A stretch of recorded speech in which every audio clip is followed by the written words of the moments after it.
Selamat pagi, masih bersama dengan Ibu Murningsih SPD. Assalamualaikum warahmatullahi wabarakatuh.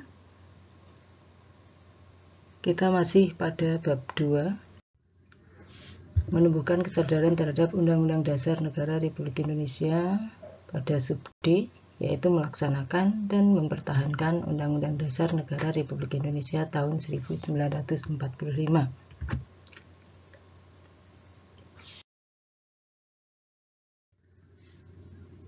Sejak tanggal 24 Agustus kita sudah membahas bab 2, yaitu sub A, kedudukan dan makna pembukaan, sub B, kedudukan dan fungsi undang-undang, kemudian sub C, peraturan perundang-undangan dalam sistem hukum nasional, dan sekarang akan kita lihat yaitu melaksanakan dan mempertahankan UUD Negara Republik Indonesia tahun 1945.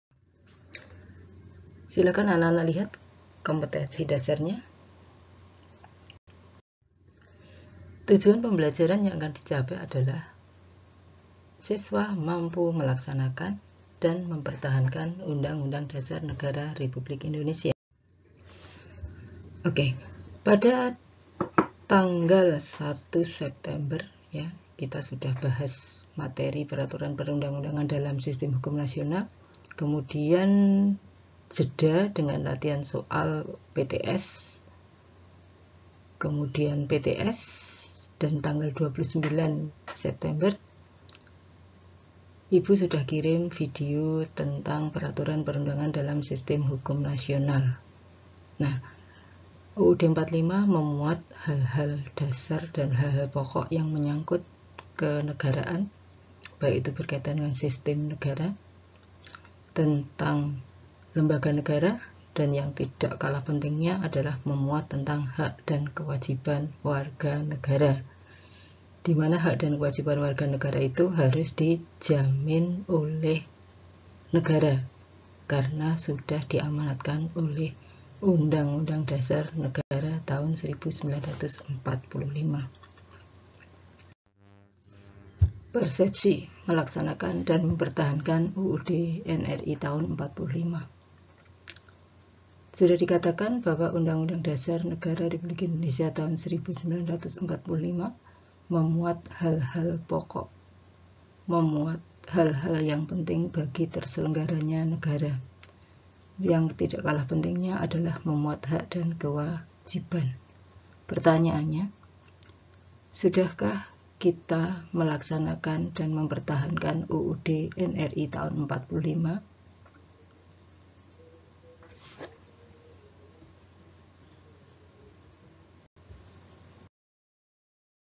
Oke, kita sekarang memasuki ke materi, yaitu D, melaksanakan dan mempertahankan UUD NRI tahun 1945. UUD itu memiliki sifat supel dan rigid, karena memang dibenarkan yang namanya Undang-Undang Dasar itu dirubah supaya tidak ketinggalan zaman, supaya sesuai dengan kekinian. Oleh karena itu, MPR telah melakukan amandemen sehingga lahir adanya pasal 37 ayat 1 sampai dengan 5 yang memuat syarat dan ketentuan dirubahnya Undang-Undang Dasar.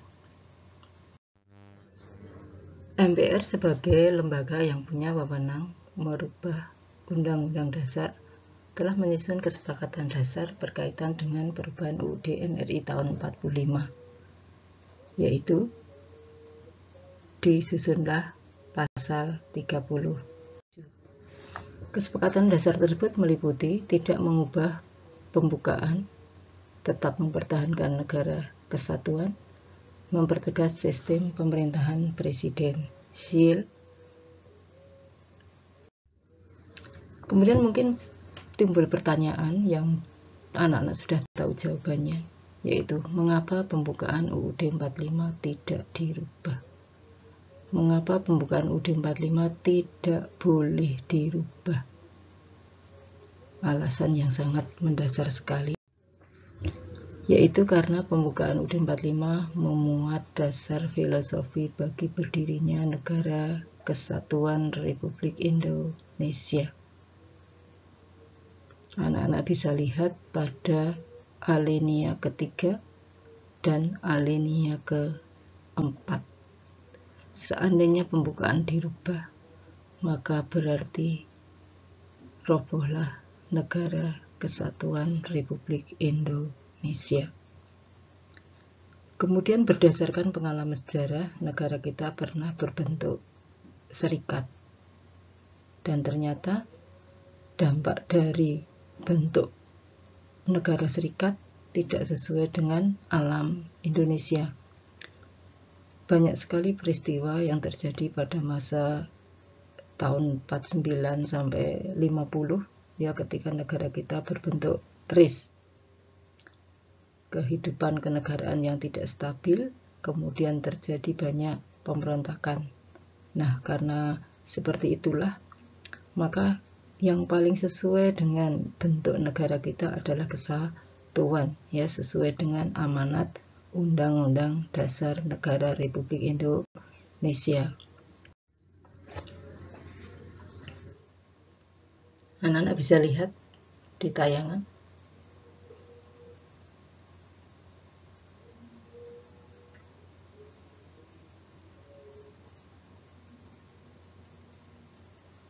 Kita pernah juga melaksanakan sistem pemerintahan parlementer. Akibatnya, pemerintahan juga tidak stabil, sering gonta-ganti pemerintahan, sering gonta-ganti kabinet, ya, sehingga program pemerintah tidak pernah bisa berjalan. Nah, hal itu bisa berakibat meresahkan rakyat. Bagaimana cara kita melaksanakan UUD 45? Kita sebagai warga negara Indonesia punya kewajiban untuk melaksanakan dan mempertahankan UUD Negara Republik Indonesia. Yang pertama, kesepakatan dasar yang telah ditetapkan oleh MPR tadi dilaksanakan. Yang kedua, kita melaksanakan UUD 45 di dalam kehidupan sehari-hari, baik kita sebagai siswa, kita sebagai warga masyarakat, ataupun kita sebagai warga negara. Taruhlah kita berpikir secara simpel. Orang tua kita, ayah ibu kita, saudara kita, bekerjalah sesuai dengan profesinya. Siswa sebagai seorang pelajar, belajarlah dengan rajin, karena siswa adalah generasi yang akan meneruskan keberlanjutan hidup dari negara ini. Nah, seandainya kita sudah melaksanakan, menunaikan kewajiban kita dengan yang sebaik-baiknya, berarti kita telah melaksanakan dan mempertahankan UUD NRI.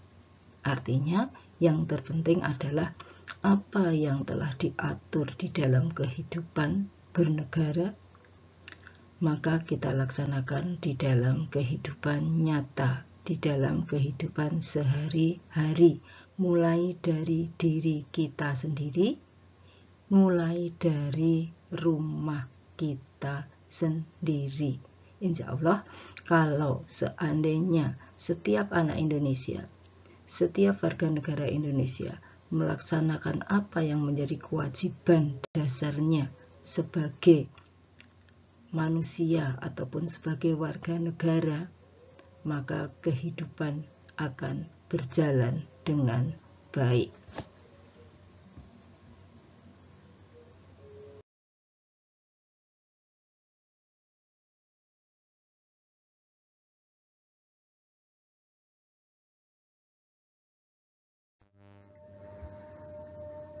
Sebelum pelajaran kita akhiri, kita akan melakukan refleksi apa saja yang telah kita bahas tadi yaitu berkaitan dengan sifat UUD yang supel dan rigid. Supel dan rigid. Kemudian UUD 45 bisa dirubah dengan syarat. Dasar perubahannya adalah pasal 37. Kemudian bagaimana cara kita melaksanakan dan mempertahankan UUD 45 dalam berbagai lingkungan kehidupan. Nah, semoga apa yang kita bahas hari ini dapat bermanfaat. Nah, untuk pertemuan minggu depan kita akan literasi bab 3, yaitu makna peraturan perundang-undangan. Silahkan kalian buka, kemudian dibaca, kemudian buat catatannya. Kemudian untuk soal, ya, soal yang pertama yaitu tuliskan bunyi pasal 37 ayat 1 sampai 5 UUD NRI tahun 1945 amandemen. Soal yang lain akan Ibu berikan dalam bentuk MS Word. Oke, mungkin sekian dulu.